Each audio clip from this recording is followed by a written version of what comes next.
दोस्तों, शिक्षा मंत्री जी ने शर्मनाक परिस्थितियों में अपना इस्तीफा दिया और कल यहीं मकर द्वार पर मेरे सत्ता पक्ष के सांसदों ने जिंदाबाद के नारे चिल्लाते हुए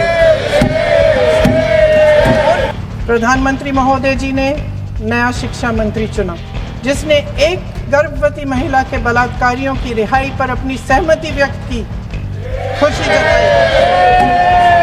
देश की करोड़ों लड़कियों को प्रधानमंत्री जी ने क्या संदेश दिया? क्या जरूरत थी उन नौजवान लड़कियों को जलील करते हुए उनके कपड़े फाड़ने की, उनको बेरहमी से गंदी तरह पिटवाने की? देश के युवाओं पर पैलेट गन्स और AK-47 चलवाने की क्या आवश्यकता थी? हाँ, कांग्रेस बोल रही है। जवाब दीजिए, जवाब दीजिए। कांग्रेस बोल रही है, जवाब मांग रही है, जवाब दीजिए।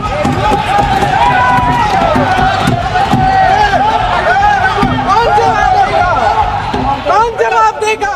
दोस्तों, जब मैं आज प्रियंका गांधी का भाषण सुन रहा था तो वो पेपर लीक के मुद्दे पर सरकार को घेर रही थी, लेकिन इसी दौरान निशिकांत दुबे समेत बीजेपी के तमाम सांसदों को पंडित जवाहरलाल नेहरू ने पूरी तरह बेचैन कर दिया। जी हाँ दोस्तों, आपने बिल्कुल सही सुना। जिस नेहरू के नाम का इस्तेमाल कर बीजेपी अक्सर गांधी परिवार और कांग्रेस पर हमला बोलती रही है, आज उसी नेहरू का जिक्र प्रियंका गांधी के लिए ढाल बन गया। एक तरह से देखा जाए तो लोकसभा अध्यक्ष ओम बिरला चाहकर भी कुछ नहीं कर पाए। बीजेपी के सांसद लगातार प्रियंका गांधी से माफी की मांग करते रहे, स्पीकर से दखल देने की अपील करते रहे, लेकिन ओम बिरला ने उनकी मांगों पर ध्यान नहीं दिया। उन्होंने सिर्फ इतना कहा, प्रियंका जी आप बोलिए। नमस्कार दोस्तों, मैं हूं प्रवीण सानी। दोस्तों, लोकसभा में नए शिक्षा मंत्री प्रहलाद जोशी को लेकर ऐसा राजनीतिक विस्फोट हुआ कि सत्ता पक्ष और विपक्ष आमने सामने आ गए। सांसद प्रियंका गांधी ने अपने भाषण में प्रहलाद जोशी का नाम लेते हुए ऐसा आरोप लगाया कि पूरा सदन शोर से गूंज उठा। सत्ता पक्ष की बेंचों से एक साथ आवाजें उठने लगी, सबूत दीजिए, ऑथेंटिकेट कीजिए, रिकॉर्ड से हटाइए। और देखते ही देखते संसद का माहौल पूरी तरह बदल गया। लेकिन कहानी यहीं खत्म नहीं हुई, क्योंकि जब बीजेपी सांसदों ने प्रियंका गांधी को घेरने की कोशिश की, तब प्रियंका गांधी पीछे हटने की बजाय और मजबूती से खड़ी नजर आई। उन्होंने साफ कहा कि उनके पास अखबार की रिपोर्ट मौजूद है और फिर सदन के पटल पर वो अखबार की कटिंग रख दी। ये तस्वीर देखकर सत्ता पक्ष की बेचैनी और बढ़ गई। सवाल उठने लगे कि आखिर उस कटिंग में ऐसा क्या था जिसे लेकर प्रियंका गांधी पूरे आत्मविश्वास के साथ सदन में खड़ी थी। इसी बीच संसदीय कार्य मंत्री किरण रिजिजू ने इसे नए शिक्षा मंत्री का चरित्र हनन बताते हुए बयान को रिकॉर्ड से हटाने और माफी मांगने को कहा। उधर बीजेपी सांसद निशिकांत दुबे भी पूरी बेशर्मी के साथ मैदान में उतर आए। उन्होंने प्रियंका गांधी से कहा कि पहले अपने आरोपों को प्रमाणित करे, उसके बाद ऐसी बातें करे। कुछ ही पलों में पूरा सदन आरोप प्रत्यारोप और तीखी नोकझोंक का अखाड़ा बन गया। लेकिन तभी कांग्रेस की तरफ से केसी वेणुगोपाल खड़े हुए और उन्होंने ऐसा पलटवार किया कि सत्ता पक्ष भी कुछ पल के लिए असहज नजर आया। उन्होंने सीधा सवाल दाग दिया कि जब इसी सदन में पहले भी कई नेताओं पर गंभीर टिप्पणियां हुई थी और उन्हें रिकॉर्ड से नहीं हटाया गया, तो आज अलग मापदंड क्यों अपनाया जा रहा है। उन्होंने निशिकांत दुबे को भी सीधे कटघरे में खड़े कर दिया और पुराने बयानों का हवाला देते हुए तीखा जवाब दिया। इसके बाद प्रहलाद जोशी खुद अपनी सीट से उठे। उन्होंने प्रियंका गांधी के आरोपों का सख्त शब्दों में खंडन किया और कार्रवाई की मांग कर दी। लेकिन तभी प्रियंका गांधी ने सदन के भीतर अखबार की कटिंग लहराते हुए सवाल किया, क्या जोशी जी इस खबर का भी खंडन कर रहे हैं? बस इतना सुनते ही सदन में फिर से शोर बढ़ गया और स्पीकर को बीच में दखल देकर कहना पड़ा कि चर्चा सिर्फ विधेयक पर होगी। तो आखिर प्रियंका गांधी ने नए शिक्षा मंत्री प्रहलाद जोशी को लेकर ऐसा कौन सा दावा किया था जिस पर पूरा सदन हिल गया? अखबार की उस कटिंग में क्या लिखा था? बीजेपी सांसद बार बार सबूत क्यों मांग रहे थे? और केसी वेणुगोपाल ने ऐसा क्या कह दिया कि बहस का रुख ही बदल गया? दरअसल दोस्तों, लोकसभा में परीक्षा सुधार विधेयक पर चर्चा चल रही थी। शुरुआत में ऐसा लग रहा था कि बहस शिक्षा व्यवस्था, पेपर लीक और छात्रों के भविष्य तक ही सीमित रहेगी। विपक्ष सरकार से सवाल पूछेगा, सरकार जवाब देगी और चर्चा आगे बढ़ जाएगी। लेकिन कुछ ही मिनटों बाद पूरा माहौल बदल गया। सांसद प्रियंका गांधी ने अपने भाषण की दिशा ऐसी मोड़ी कि सदन में बैठे सत्ता पक्ष के सांसदों के चेहरे के हाव भाव बदलने लगे। उन्होंने एक के बाद एक सरकार की शिक्षा नीति पर हमला बोला और कहा कि सरकार ने रोजगार पैदा करने वाले लगभग हर क्षेत्र को कमजोर किया है। पेपर लीक की घटनाओं ने करोड़ों युवाओं के सपनों को तोड़ दिया, लेकिन आज तक किसी बड़े जिम्मेदार व्यक्ति को सजा नहीं मिली। उन्होंने कहा कि सरकार ने एनटीए के जरिए परीक्षा व्यवस्था का केंद्रीयकरण तो कर दिया, लेकिन जवाबदेही खत्म कर दी। शिक्षा का बजट लगातार घटता गया, जबकि बड़े उद्योगपतियों के कर्ज माफ करने में सरकार कहीं ज्यादा उदार दिखाई दी। प्रियंका गांधी ने कहा कि देश का युवा अब व्यवस्था पर भरोसा खो चुका है और ये भरोसा केवल भाषणों से नहीं बल्कि फैसलों से लौटेगा। इसके बाद प्रियंका गांधी ने पूर्व शिक्षा मंत्री धर्मेंद्र प्रधान का जिक्र करते हुए सरकार पर और तीखा हमला बोला। उन्होंने कहा कि जिन परिस्थितियों में शिक्षा मंत्री को अपना पद छोड़ना पड़ा वो पूरे देश ने देखा, लेकिन अगले ही दिन संसद में उनका ऐसा स्वागत किया गया मानो किसी बड़ी उपलब्धि का जश्न मनाया जा रहा हो। प्रियंका गांधी ने कहा कि जिस समय सत्ता पक्ष तालियां बजा रहा था और स्वागत की तैयारी कर रहा था, उसी समय महाराष्ट्र का एक परिवार अपनी बेटी की आत्महत्या के गम में डूबा हुआ था।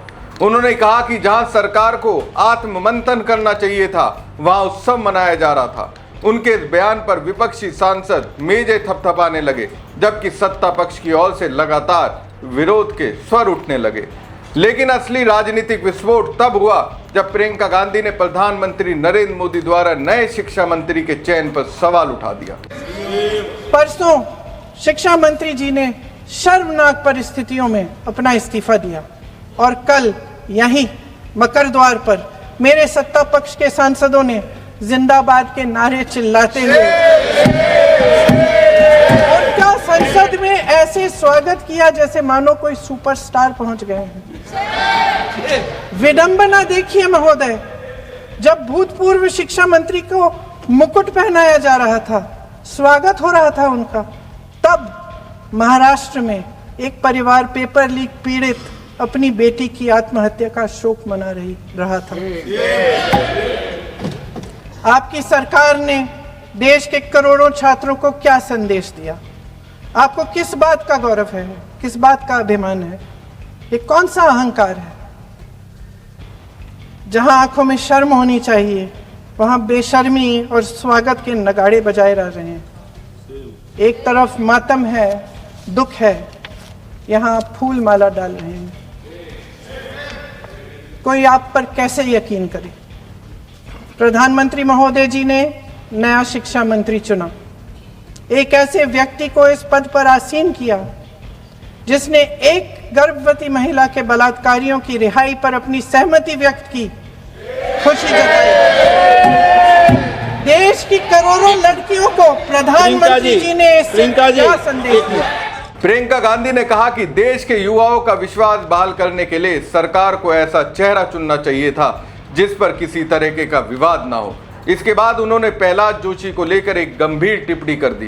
प्रियंका ने कहा, जिसने एक गर्भवती रेप पीड़िता के दोषियों की रिहाई पर सहमति व्यक्त की। दोस्तों, यहाँ जिसकी बात प्रियंका गांधी कह रही हैं वो है बिल्किस बानो। गूगल में सर्च मारिएगा तो आपको ये नजर आएगा बिल्किस बानो के दोषियों की रिहाई पर भाजपाइयों ने किस तरह से जश्न मनाया था। खैर, प्रियंका की ओर से ऐसा कहने के बाद सत्ता पक्ष की बेंचों पर बैठे सांसद एक साथ खड़े हो गए। कई सांसद अपनी सीट से ही जोल जोल से आपत्ति जताने लगे। सदन में कुछ पल के लिए ऐसा माहौल बन गया कि प्रियंका गांधी की आवाज तक शोर में दबने लगी।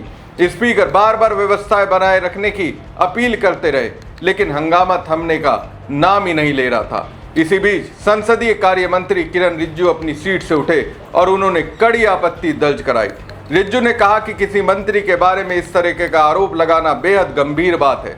उन्होंने इसे चरित्र हनन की कोशिश बताया और कहा कि यदि प्रियंका गांधी अपने आरोपों को प्रमाणित नहीं कर सकती तो उन्हें ऐसे शब्द वापस लेने चाहिए।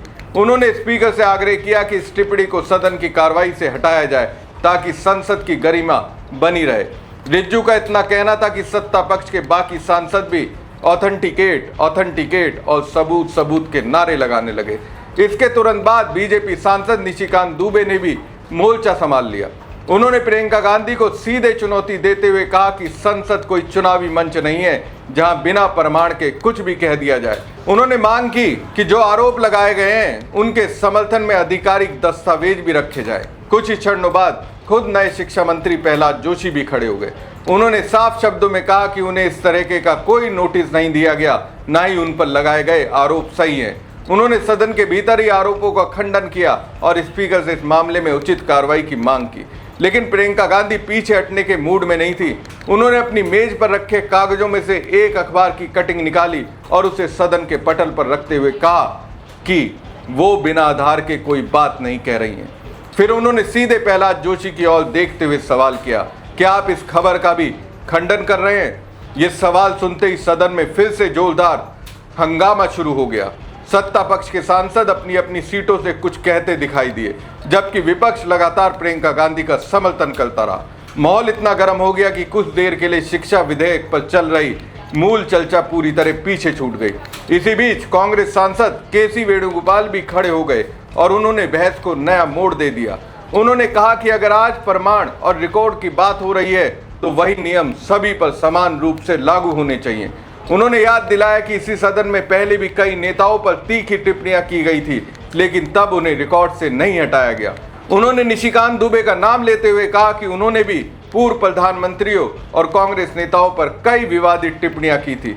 इस पर निशिकांत दुबे ने तुरंत जवाब दिया कि उन्होंने अपने हर बयान के समर्थन में प्रमाण दिए थे और आज भी अपने शब्दों पर कायम है।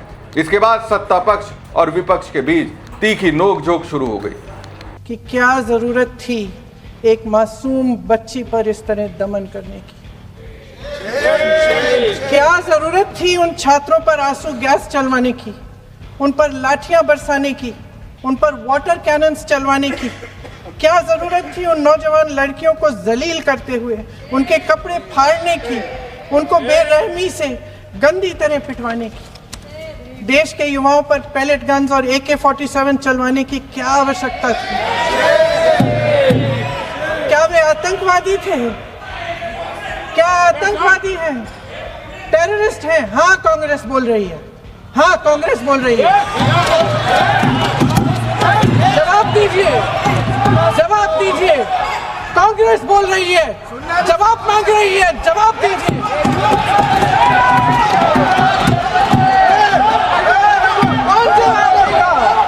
कौन जवाब देगा? गृह मंत्री जी जवाब देंगे। किसने ऑर्डर दिया? किसने ऑर्डर दिया पैलेट गन्स चलाने के लिए? किसने ऑर्डर दिया? आपके माध्यम से मैं पूछती हूँ अध्यक्ष महोदय, किसने ऑर्डर दिया? प्रधानमंत्री जी ने दिया? गृह मंत्री जी ने दिया? जवाब देंगे? पूरा देश पूछ रहा है, सिर्फ कांग्रेस पार्टी नहीं पूछ रही है, पूरा देश पूछ रहा है। अध्यक्ष महोदय, देश के माता पिता पूछ रहे हैं, छात्र पूछ रहे हैं, अध्यापक पूछ रहे हैं, पूरा देश आज ये पूछ रहा है। और आपकी जिम्मेदारी बनती है कि आप इस सवाल का जवाब दें। क्यों डरते हैं आप इस देश के नौजवानों से?